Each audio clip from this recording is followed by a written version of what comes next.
Welcome to MirrorFly, a unified communications product for real-time chat, audio, and video calls SDK. In this video, I shall be walking you through integrating chat in 20 minutes for Angular. In this video, we shall deep dive to see how to send a one-to-one text message using MirrorFly Chat SDK in 20 minutes for the Angular platform. This video will help you with the easy chat SDK integration steps. You may also use our sample application available in GitHub. If you need to explore more about the real-time chat and call features before you integrate it, then download our sample app. This would be the fastest way to build your application UI with MirrorFly Chat SDK. You should also be aware of some of the supported browsers before you start working on the chat integrations for Angular. Before moving into the integration part, you need to know about the SDK license key to initiate chat. You have to register with the MirrorFly. Once registered, verification will be completed at the earliest. Then you can get the valid, unique license key from the MirrorFly user console or dashboard. Since I am already a registered user, I am logging into my user account to access the MirrorFly user console.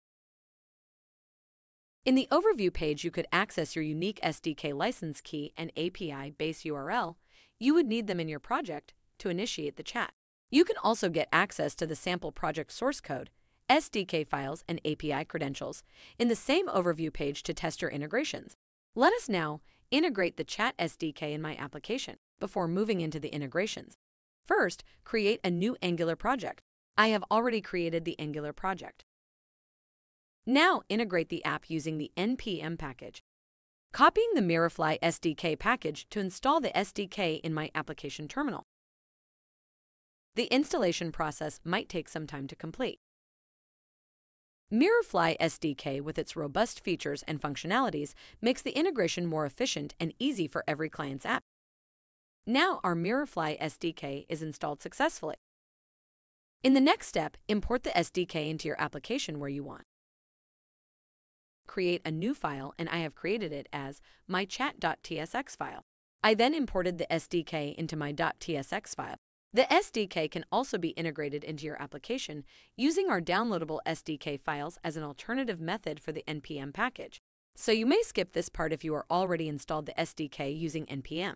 However, I still walk you through the steps for your understanding to integrate chat using SDK files. In the first step, download the zip file from the Angular SDK. In step 2, extract the files from the downloaded zip file. Copy index.js file into your application. In step 3, create a new folder inside your project's root folder and paste all the copied files into it. In step 4, once the file has been copied, include the script file into your index.html. In step 5, open your angular.json and search for the property by navigating the buttons Build, Options, Scripts. In step 6, here you can find the array of scripts wherein you can add the relative file paths of respective downloaded SDK.js files. In step 7 now, add the below codes in the root component before component decorator. In step 8, once you have added the SDK into root components ng on init, initialize our SDK within Angular's initialization method. When you choose to use SDK files, then follow the 8 steps during the integration process. Let us move on to initialize the Chat SDK. To begin with the initialization process of the Chat SDK, you are required to have certain data that responds to the changes in the connection status in the client's app. Copy the initialize function. Paste it in the .tsx file. When you are in the trial mode, by default the sandbox servers will be pointed to send and receive responses. After completing subscription, it will be pointed to your dedicated server endpoints.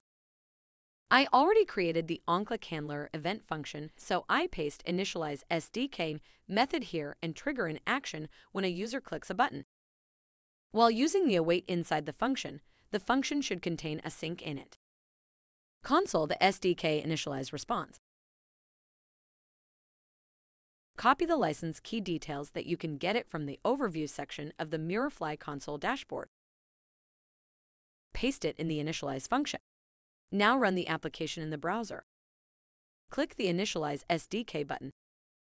Once Initialize SDK is successful, the log response shows the response message as success and with the status code 200. Let's see how to register the user.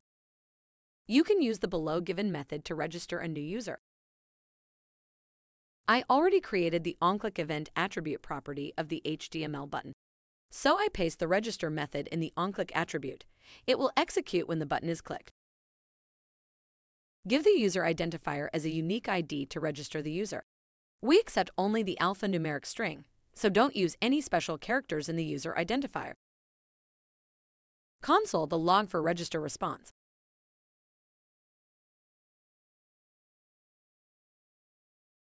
We used isForceRegister as an optional param for maintaining sessions and metadata as an optional param to provide metadata of the user. Once successfully registered a user, you can connect with the MirrorFly server using following connect method. Paste the connect method in register function. Once you are registered, you will be provided with a username and password in the register response that you can utilize to make the connection with the server via the connect method.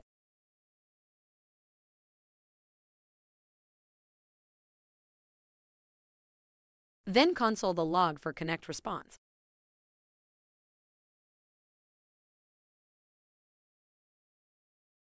In callback, you need to call the connection listener. Callback listeners are functions that will be called whenever the specified event happens. Console the log for connection listener. It triggers once connected to MirrorFly server is on, otherwise it throws an error. Handles connection status in connection listener function, triggered whenever connection status changes. So it is all set to run the app in the browser. Now Initialize SDK and click the register button to log in. Make sure that you have called the registration method only once in an application. Getting the response for the register, you can get a username and password. Use these credentials to connect with the MirrorFly server, showing the response login successfully. Once login success, the connection listener will trigger SDK. The connection to the server will be successful, or else it will get in failure response. Let us see how to send a message to another user. I already created the onClick handler event function, so I paste send text message method here and trigger an action when a user clicks a button. We can check out how to generate JID for any user. You can use getJID method to generate the JID for any user. You can pass the user ID as another user's registered username. Console the log response for the user JID. While using await inside the function should contain a string. Now you can pass the JID value in send text message. The send text message accepts two major param, which is to JID and message text. For message text param represents to give the message body content to send to another user. Console the log response for send text message because while sending the message, it shows the status as success or failure.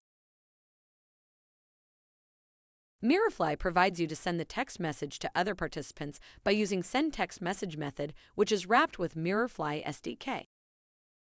I have created a UI all ready for sending the message. This is our sample chat UI code. You can set the UI for your wish to implement the design for chat. To send and receive messages from another user, you must implement the message listener function. It's a function that will be triggered whenever you send a new message or related event in one-to-one or group chat. Further, to initialize the SDK, you need to add the below callback method during the process. Now run the app in browser.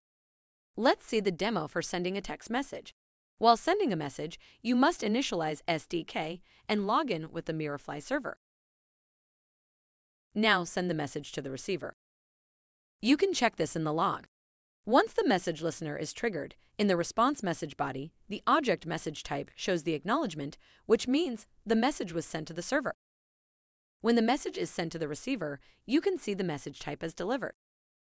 I am using the sample application UI, and you can see the message successfully received at the receiver end. Great.